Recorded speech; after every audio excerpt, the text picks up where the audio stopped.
Hey guys, welcome back. In this video, I'm gonna show you guys the best way to optimize your player as far as resolution and as far as audio. This is my OPPO UDP-203. I bought this at Best Buy Magnolia Theater, and I think that's the year that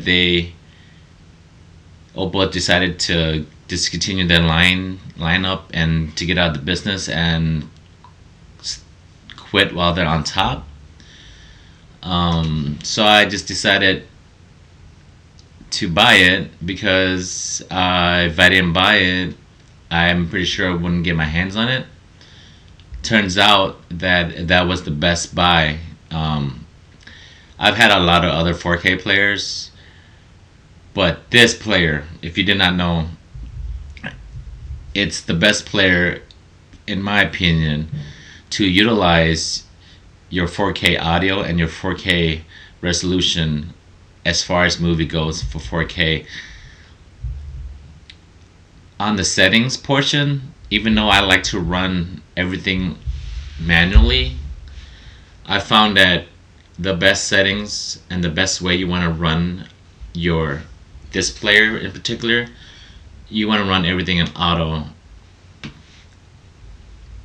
Even though you guys probably do run it, most people might run in auto, but nevertheless, you want your HDR settings in auto. You want your Dolby Vision processing in auto. You want your UHD resolution in auto, and you want your bit rate in auto. That way, not only will it switch smoothly between each transition, you will not have any type of glitches that I have experienced with Dolby Vision movies.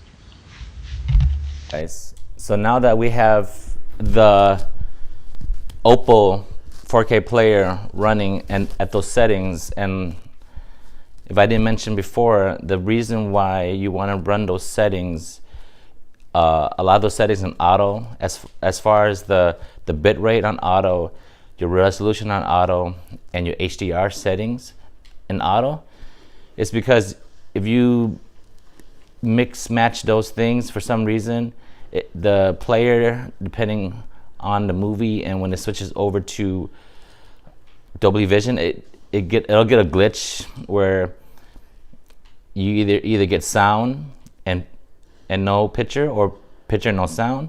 It gets confused. Also with the processing, where if you leave it up to your player to do the processing, or your display for processing, that also can create a glitch. So you want to put that also in auto, so it can determine how to do that. So reiterate here, you put everything in auto, so that way it doesn't get confused. And I know, like, if you're running the Dolby Vision, normally that will be in a 12-bit rate, and if you're running just a HDR10, that's just 8 to 10-bit. But just put that in auto and let it decipher what's the best frequency and the best process for it to process, so that way you don't have any glitch problems. But I have experienced in the past, if I didn't put the OPPOs in these settings, it does get some type of glitch. That being said, after you got all that done, and since you got all that done, we're gonna test the surround sound. The best way to test Dolby Atmos 4K audio is that the app is called Dolby Access. And if you never heard of it, then you're in for a treat. Just download that on a Microsoft Xbox One. It has that app. And if you're on a PC and your PC is capable of doing 4K, just type that up. In this particular video, I'm gonna do the test on a PC, and also I'm gonna show you guys what's one of the best demos to do the test. So here we go. I'm gonna do that right now.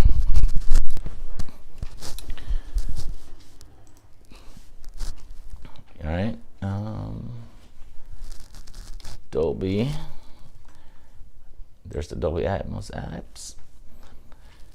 Now, if you're not running true Dolby Atmos 4K audio, it'll tell you that.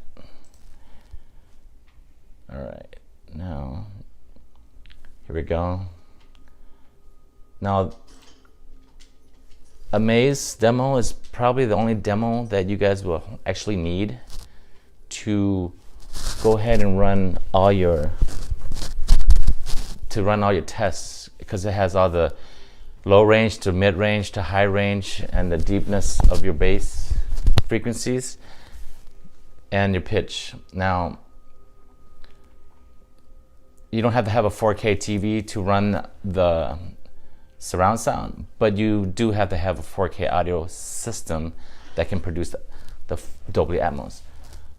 But if you never have seen this demo, I'm gonna show you what it can do.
Yes, folks, this is really a sweet app to test your 4K audio if you didn't know about this Dolby Access.